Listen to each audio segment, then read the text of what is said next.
La mort de la nymphe Clytie, sculpture d'Henri Chaput, modèle en plâtre exécuté vers 1866, collection du musée Henri Chaput, Lemay-sur-Seine, d'après les Métamorphoses d'Ovide.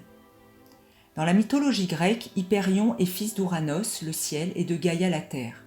Hypérion est le titan de la lumière céleste, il a 3 enfants, Sélénée, déesse de la lune, Éos, déesse de l'aurore, et Hélios, dieu du soleil. Chaque matin, Éos, l'aurore, annonce l'arrivée dans le ciel de son frère le soleil. Hélios, le dieu du soleil, est d'une très grande beauté. Il a autour de la tête une couronne rayonnante, et chaque jour, il traverse le ciel sur son char, tiré par 4 chevaux qui soufflent les flammes solaires. Source de toute vie sur terre, il apporte chaleur et joie dans le cœur des hommes. Notre histoire d'amour commence avec Clytie, fille du titan Océan et de Thétis, déesse marine. Cette belle nymphe est amoureuse d'Hélios, et pendant quelque temps lui aussi est amoureux de Clytie. Ils s'aiment et leur passion est brûlante. Clytie croit que cet amour partagé sera éternel. Mais depuis le ciel, le dieu soleil voit tout. Il espionne ainsi la liaison secrète de la déesse de l'amour, Aphrodite, et du dieu de la guerre, Arès, et la dénonce auprès d'Héphaïstos, dieu du feu et de la forge et mari d'Aphrodite. Aphrodite, pour se venger, va influencer le dieu du soleil dans une nouvelle passion amoureuse destructrice. Aphrodite se dit en colère. « Puisqu'Hélios m'a trahi dans mes amours secrets, je veux qu'il soit lui aussi trahi dans ses amours. » Il va ainsi tomber éperdument amoureux de la princesse Leucotoé, fille d'Orcamus qui règne sur la Perse. Sa mère, Eurynome, est la plus belle femme de l'Arabie, mais Leucotoé, en grandissant, surpasse la beauté de sa mère. Aphrodite se réjouit de voir devenir fou d'amour Hélios. Elle marmonne. « Ô Hélios, que te servent désormais ta beauté, ton éclat, ta lumière immortelle. Toi dont les feux embrasent la nature, tu te sens brûler d'un feu nouveau. Toi dont l'œil doit embrasser le monde, tu ne vois plus que Leucotoé, et tu arrêtes sur cette jeune femme les regards que tu dois à l'univers. Pour elle, tu parais plus tôt le matin à l'Orient, pour elle tu descends plus tard le soir. Les sombres ennuis de ton cœur se communiquent à tes rayons.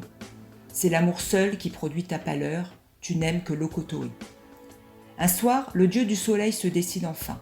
Il veut séduire la jeune femme, mais cela se fera par la ruse.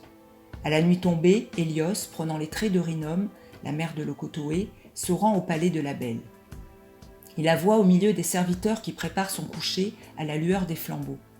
Rentrant dans sa chambre, il l'embrasse comme une tendre mère à sa fille chérie et lui dit « Je veux te parler en secret. Serviteurs, éloignez-vous !» Les serviteurs obéissent. À peine le dieu est-il seul avec elle et son témoin qui lui dit « Je suis celui qui mesure les jours, les saisons et les années, celui qui voit tout et par qui l'on voit tout dans le monde. Je vous aime, gardez-vous d'en douter. » Leucotoé pâlit et se met à trembler de peur. Le dieu a déjà repris sa forme immortelle. Leucotoé est effrayée de ce changement soudain, mais vaincue par l'éclat dont il brille, elle ne sait plus se défendre. Alors qu'Hélios se détourne de Clytie pour la princesse Leucotoé, la belle Clytie rayonne toujours d'amour pour le dieu du soleil. Habituée à recevoir les rayons réconfortants d'Hélios, Clytie s'étonne de son absence. Quand elle découvre qu'il a délaissé pour Leucotoé, la jalousie l'emporte.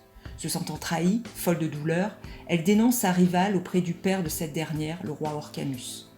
Outré par le comportement de sa fille, le souverain cruel prend alors une décision radicale. Pour empêcher Hélios de revoir Leucotoé, il ensevelit sa fille vivante dans la terre qui devient son tombeau. Le soleil, par la force de ses rayons, travaille à la dégager, à lui ouvrir un chemin à la lumière et à la vie. Mais accablée sous le poids qui la couvre, la belle infortunée ne peut se dégager. Le dieu solaire constate avec douleur la mort de sa bien-aimée. Il verse pour l'honorer un nectar parfumé sur la terre qui recouvre sa dépouille. Bientôt, le corps de la pauvre princesse se transforme en un arbre qui émet du parfum lorsqu'on brûle sa sève. L'arbre à encens vient de naître. Après la mort de sa rivale, Clytie espère retrouver les faveurs du dieu, mais indigné par son geste, Hélios délaisse la nymphe et la prive de sa lumière. Clytie, désespérée, rongée par son amour, fuit les nymphes ses compagnes. Assise au même endroit sans bouger, jour et nuit, elle reste sans manger ni boire, pleurant sans cesse. Le jour, elle fixe désespérément la course du soleil dans le ciel. Son regard est continuellement tourné vers lui, ce soleil qu'elle adore. Peu à peu, son corps se dessèche, ses pieds s'attachent à la terre. Son corps n'est plus qu'une longue tige sans couleur, mais elle semble encore chercher l'astre du jour et vers lui incessamment elle incline son diadème d'or. Elle n'a plus une apparence humaine, mais pourtant c'est encore une amoureuse éperdue. Par pitié, Hélios finit par la métamorphoser en fleur. Sous cette forme, la nymphe continue de tourner son regard vers lui.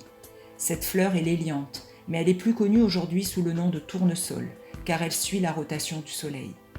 Tout comme Hélios a porté son regard sur elle, Clytie reste à jamais tournée vers celui qu'elle aime.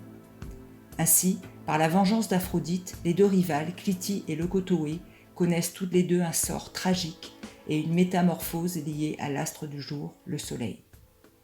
Texte et lecture, Béatrice Furneaux-Bonhomme, Service des publics.